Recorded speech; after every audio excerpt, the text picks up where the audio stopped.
Muy bien, hola a todos, bienvenidos a una nueva clase de nuestro curso de física atmosférica. Entonces, el día de hoy vamos a hablar sobre el espectro atmosférico de absorción. Entonces, en la clase anterior, recordarán que hicimos un cálculo muy a grandes rasgos sobre el balance de energía de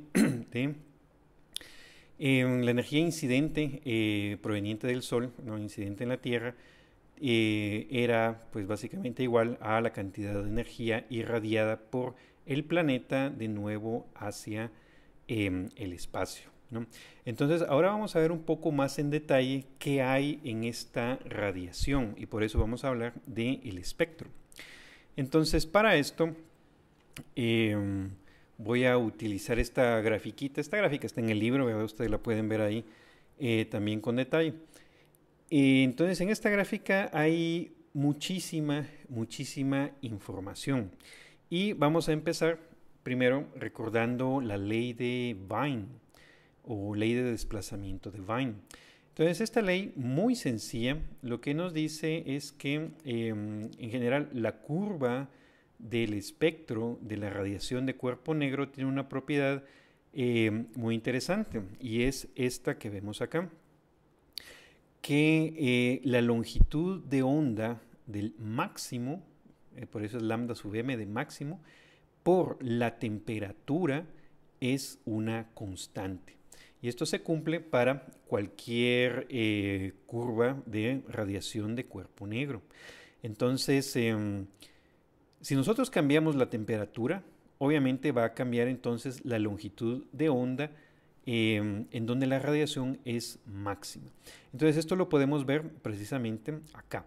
Entonces acá tenemos de manera normalizada, ¿verdad? Porque ambas curvas tienen la misma altura, ¿verdad? Pero eso no nos interesa ahorita. Lo que nos interesa es dónde se ubican en el espectro. Entonces aquí abajo lo que tenemos es longitud de onda en micrómetros. Entonces nosotros sabemos que el Sol tiene una temperatura en la superficie de 6000 Kelvin. Entonces estos 6000 Kelvin pues predeterminan esta curva que nosotros vemos acá. Y esta curva tiene un máximo. Este máximo lo podríamos leer acá, ¿verdad? Está entre 0.5 y 1 micrómetro. De hecho, pues esos datos los sabemos.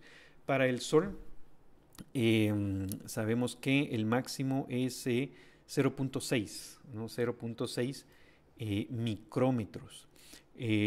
Un valor que corresponde a una longitud de onda en el espectro visible. Recordemos que rojo es más o menos un poquito menos de 0.4 micrómetros. Y entonces 0.6, ¿verdad? Anda más o menos ahí por el verde, más o menos.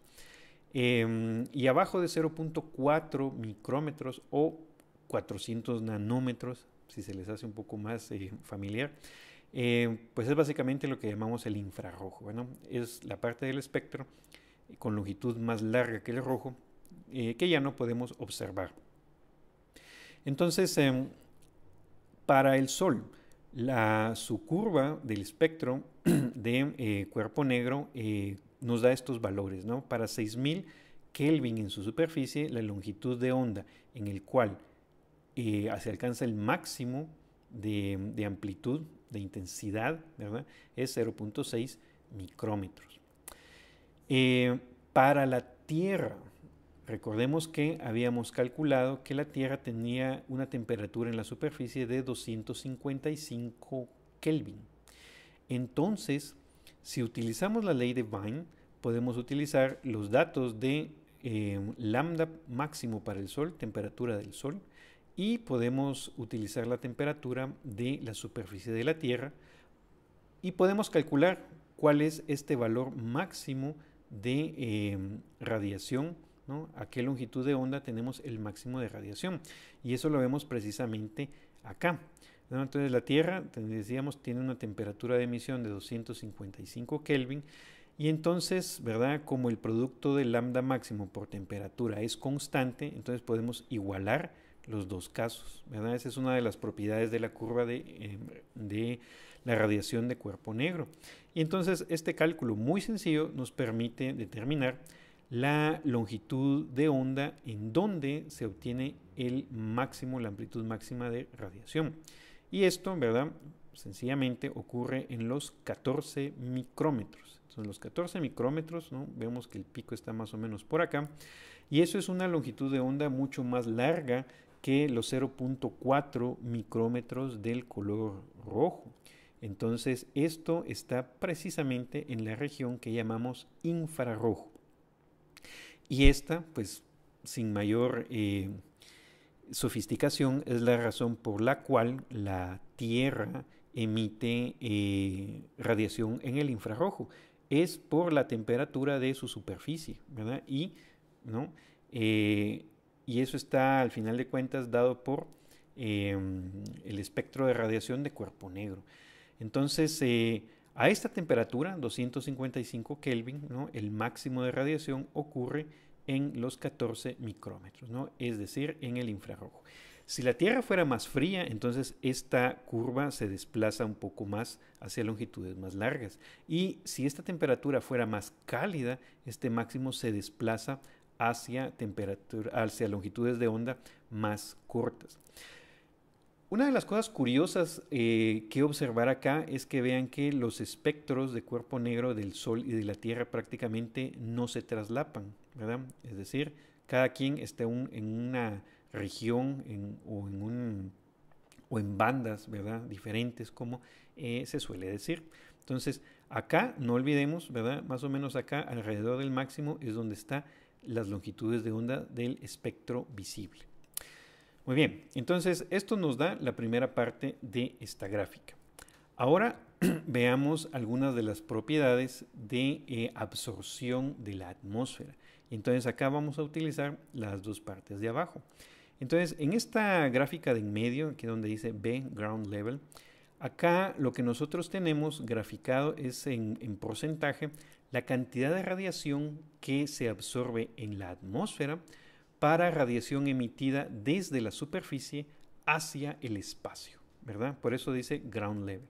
Entonces, de acá lo que estamos haciendo es de la radiación que sale de la superficie de la Tierra, ¿verdad? ¿Cuánto de esta radiación se absorbe en la atmósfera, ¿no? A lo largo de todo su camino de salida, desde la superficie hasta el espacio. Entonces, y lo primero que vemos es que la atmósfera es transparente al espectro visible, ¿sí? ¿Por qué decimos esto? Bueno, de nuevo, recuerden que acá, ¿verdad? Más o menos alrededor de este máximo es la luz visible. Entonces, y acá esta curva es prácticamente cero o un valor muy pequeñito. Entonces, prácticamente no se absorbe nada de esa radiación. Entonces, esta radiación sería la radiación reflejada por la superficie del planeta. Recuerden que parte se absorbe, parte se refleja. Entonces esa parte que es reflejada vuelve directamente al espacio. Y nada o prácticamente nada de esa radiación es absorbida. Entonces por eso decimos que la atmósfera es transparente al espectro visible, es decir, deja pasar la radiación visible, la luz visible, y no la bloquea. Entonces esto pues es ventaja para nosotros, ¿no? Porque imagínense que viviéramos en una atmósfera que fuera opaca al espectro visible, sería más o menos como vivir o como tener ojos que ven debajo del agua. El agua absorbe la luz, entonces nosotros no podríamos darnos el lujo de ver a distancias muy largas las montañas o no sé, un avión pasando sobre nuestras cabezas, porque la atmósfera absorbería la luz visible. Entonces, afortunadamente para nuestros ojos, pues eso no sucede. Otra característica interesante es que la atmósfera es opaca al espectro ultravioleta. Entonces, el espectro ultravioleta está en esta parte, ¿no? Longitudes de onda corta, ¿no? Bastante cortas. Y vemos que acá la radiación es prácticamente 100%. Entonces, esto es precisamente la protección que nos da la atmósfera a la radiación ultravioleta, ¿verdad? Es decir, la radiación en estas longitudes de onda es totalmente absorbida por la atmósfera. Entonces prácticamente no llega, ¿verdad? No nos llega desde el Sol, sino que se absorbe. Acá ven ustedes unas letritas que lo que representan son diferentes gases. Entonces, por ejemplo, acá están O3, dice O2, O2, O2. Luego por acá está CO2, está CH4, que es metano, ¿verdad? Entonces, lo que representan esas líneas son las frecuencias o las longitudes de onda de los modos normales de absorción de estos gases. Entonces, bueno, acá vamos a hacer un pequeño paréntesis, ¿no? ¿Qué tiene que ver esto de la absorción con las moléculas? Bueno, recuerden que una molécula uno la puede estudiar, por ejemplo, una molécula diatómica es como si fuera básicamente un oscilador armónico, ¿no? Dos átomos unidos por un resorte, y este resorte pues es la fuerza electrostática entre ellos. Y recuerden ustedes que un oscilador tiene frecuencias normales, modos normales de vibración. Pero ahora agreguen que esto es una molécula, es un sistema atómico, es un sistema cuántico. Y todos los sistemas cuánticos, valga la redundancia, están cuantizados. Es decir, que las moléculas no pueden vibrar en cualquier frecuencia, sino solo en ciertas frecuencias, ¿no? Permitidas por la mecánica cuántica. Entonces, diferentes moléculas tienen diferentes modos normales de vibración. Y lo que sucede es que cuando la radiación electromagnética iguala uno de estos modos normales de vibración de la molécula, entonces la molécula absorbe la radiación, ¿verdad? O sea, tiene que ser un fotón, si lo queremos ver desde el punto de vista cuántico, un fotón de la frecuencia o longitud de onda apropiada para excitar esa molécula. Entonces, por eso es que hay muchas linitas acá representando todas esas diferentes longitudes de onda en las cuales los distintos gases pueden absorber radiación. Entonces, por eso es que hay varios O2, O2, O2, O2 por acá, ¿no? Porque son las distintas longitudes de onda a las cuales la molécula de O2 absorbe radiación y O3 corresponde al ozono. Entonces, de ahí es que viene que el ozono es una capa protectora que nos protege de los UV, y eso es porque uno de los modos normales de la molécula de ozono es precisamente el ultravioleta, ¿verdad? Entonces, por eso es que acá toda la radiación proveniente del Sol es absorbida.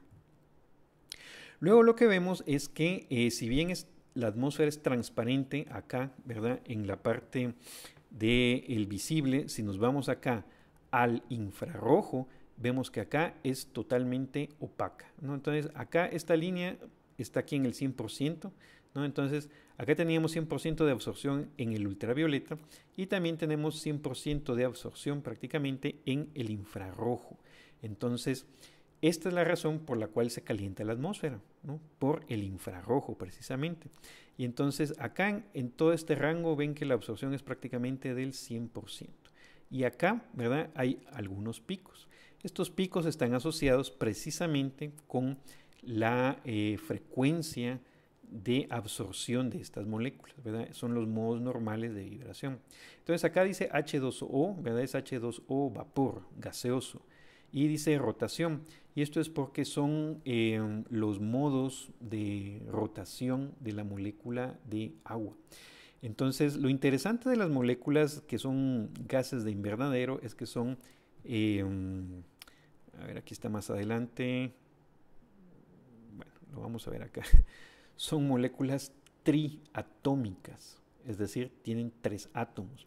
Entonces, precisamente, noten que en estos gases que está acá, el nitrógeno gaseoso de la atmósfera no aparece porque no absorbe absolutamente nada, ¿verdad? Tiene sus modos normales de vibración, pero no corresponden a ninguna de estas longitudes de onda. Entonces, recuerden que el nitrógeno es el elemento más abundante.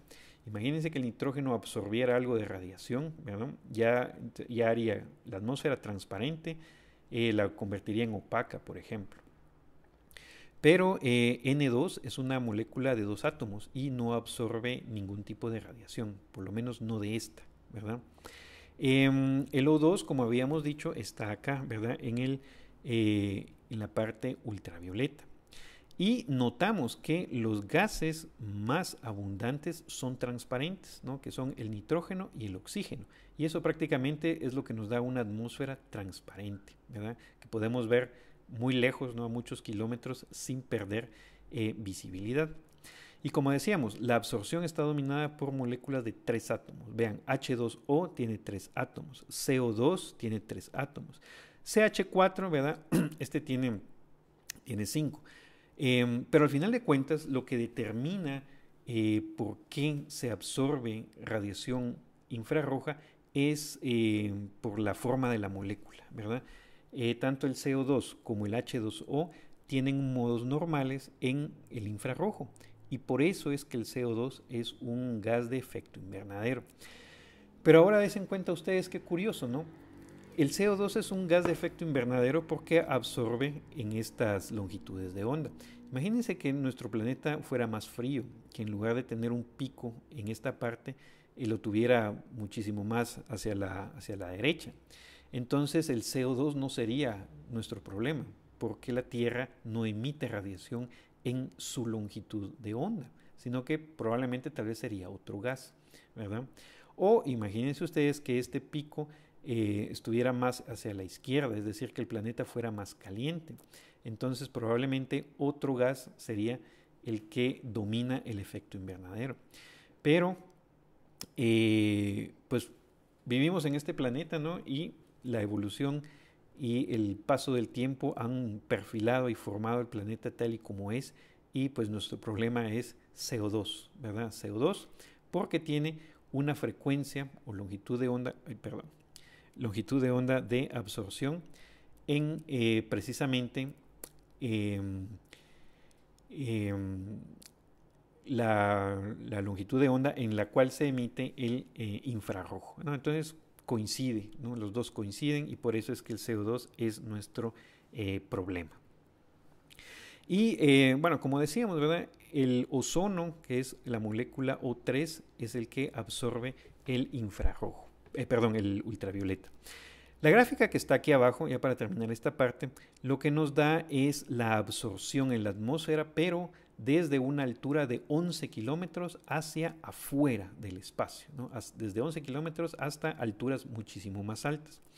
Entonces, como la gran cantidad de masa de la atmósfera está por debajo de 11 kilómetros, entonces acá queda muy poco aire, muy poco gas para efectuar esta absorción, y lo que quedan son picos muy marcados. Entonces picos de CO2, ¿verdad? Hay algunas otras moléculas por ahí que son precisamente esas frecuencias, esos modos normales de vibración de esas moléculas, ¿verdad?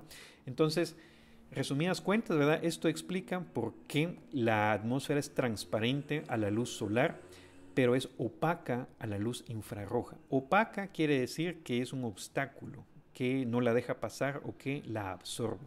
Entonces toda esta radiación por eso queda atrapada en la atmósfera, y ese es el famoso efecto invernadero, ¿no? Que en parte es bueno porque si no tuviéramos atmósfera, estos 255 Kelvin son muy fríos, es más frío de lo que realmente nosotros experimentamos. Pero mucho CO2 también aumenta la temperatura, ¿no? Y ese es el problema que tenemos ahora del cambio climático. Bueno, y para terminar, ¿verdad? Precisamente lo que decíamos, ¿no? Son estos modos normales de vibración y de rotación los que hacen la absorción de energía en el infrarrojo, ¿verdad? Y para terminar, quiero que veamos este problema sencillo, que es la absorción de radiación en el océano. Entonces, este es un problema que está en el tercer libro que les puse, el libro de Taylor. Ese no lo vamos a usar mucho, ¿verdad? Pero de ahí saqué este problema.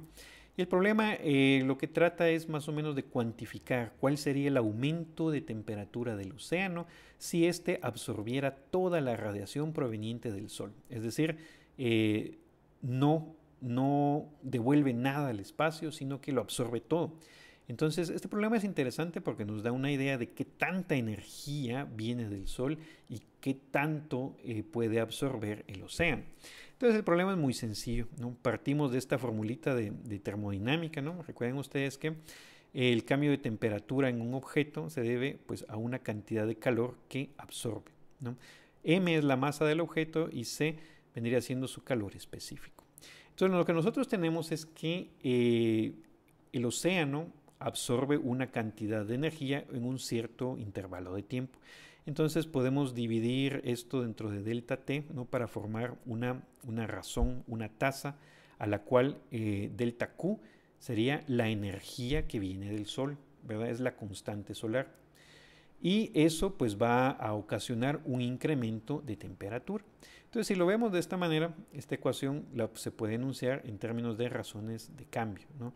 Entonces enlaza la razón de cambio de absorción, cuánta energía se absorbe por unidad de tiempo y cuál es el correspondiente aumento en temperatura. Entonces Q punto lo conocemos porque es la constante solar, ¿no? Watts que nos vienen del Sol. Es decir, son los más o menos 1400 watts por metro cuadrado que vienen del Sol. La capacidad calorífica o calor específico, pues utilizamos la del agua, que es conocido, ¿verdad? Lo que necesitamos estimar es la masa. Y entonces acá era donde les decía, ¿no? Acá tiene que aprender uno más o menos a hacer estimaciones que tengan sentido. Entonces, obviamente, no todo el planeta es agua. El océano cubre parte de esa superficie. Entonces, ¿cómo calculamos la masa? Pues vamos a tomar primero la suposición de que todo el planeta está cubierto por océano, ¿no? Es lo más fácil de hacer. Entonces, ahí involucramos directamente la superficie del planeta, 4pi por r al cuadrado. Eso es área. Para tener volumen necesitamos involucrar acá una profundidad h, ¿verdad? Entonces esta profundidad h necesitamos estimarla, ¿no? Y lo vamos a hacer ahorita. Entonces cuando multiplicamos el área superficial por el grosor de esa capita, pues tenemos un volumen. Y para obtener masa lo multiplicamos por la densidad del agua. Luego el calor específico del agua, pues es esta cantidad, ¿verdad? Y ¿cuánto vale h? ¿Cuánto vale esa profundidad? Bueno, el océano es muy profundo, pero en realidad el calor se absorbe en los primeros kilómetros o metros incluso de la superficie. Entonces, solo para darnos una idea, supongamos que la profundidad es 4 kilómetros. Entonces, si nosotros despejamos la razón de incremento de la temperatura de esta fórmula, ¿verdad? Pues es solo de introducir valores y resulta que el aumento de temperatura sería de 0.64 Kelvin por año, ¿sí? Considerando un grosor del océano de 4 kilómetros. Eso es asumiendo que el océano no empieza a irradiar de regreso, ¿verdad? O sea, es un cálculo súper simple solo para darnos una idea en la mente de la cantidad de radiación involucrada y la cantidad de energía. Entonces, esto es prácticamente nada, ¿verdad? Pero la realidad es que la absorción de energía por el océano solo sucede en los primeros metros del océano. Entonces, si la profundidad es solo 100 metros, la razón de aumento de la temperatura resulta que es 25 Kelvin por año. Lo cual, si ustedes lo ponen en perspectiva, ¿no? Quiere decir que de un día a otro nosotros no notaríamos un incremento de temperatura muy grande. Tendríamos que dejar pasar un año para notar un incremento de 25 grados. Claro, ahí sí ya sería realmente catastrófico, ¿verdad? En cuestión de 4 años el agua llega a evaporarse. Pero imagínense, son 4 años que hay que esperar únicamente el agua siendo calentada por la radiación solar. Entonces, eso nos dice qué tanto es, qué tan capaz es el océano de absorber energía. Y la verdad es que el agua es muy buena absorbiendo energía, y eso es porque tiene una gran capacidad calorífica, ¿verdad? Entonces, esto nos da más o menos una idea, ¿no? ¿Qué pasaría si de repente la Tierra no devuelve radiación al espacio y nos lo quedamos con todo? Pues este sería más o menos el escenario, ¿no? Este sería el aumento de temperatura. Afortunadamente esto no pasa, porque si no, ya no estaríamos nosotros acá, ¿verdad? Bueno, entonces vamos a terminar acá esta clase y seguimos el día de mañana.